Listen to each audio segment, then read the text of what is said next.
대북 제재 가운데 마지막 수단이자 가장 강력하다는 원유 공급 중단 조치는 가장 효과적인 대북 제재로 거론되고 있습니다. 하지만 북한의 우방국인 중국과 러시아가 협조할지는 여전히 미지수입니다. 보도에 김지선 기자입니다. 북한이 수입하는 것으로 추산되는 원유와 석유 제품은 연간 150에서 200만 톤. 이 가운데 80% 이상을 중국이 공급해왔습니다. 원유 공급 중단이 대북 제재로 채택되고 효과를 보기 위해서는 중국의 협조가 절대적인 이유입니다. 그동안 대북 제재가 김정은 정권을 향한 것이었다면 원유 공급 중단은 일상생활과 직결된다는 점이 다릅니다.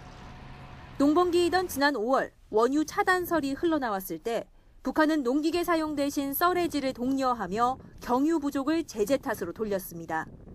이렇게 원유 차단에 따른 불편이 이어지고 주민들의 불만이 커질 경우 김정은 정권으로선 뼈아픈 상황을 맞을 수도 있습니다.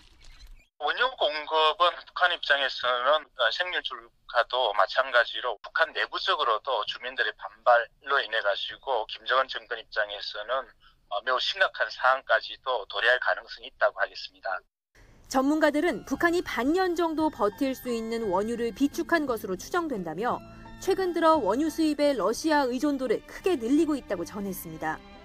문재인 대통령이 푸틴 러시아 대통령과의 통화에서 대북 원유 금수 필요성을 언급한 것도 이런 상황을 고려한 것으로 보입니다.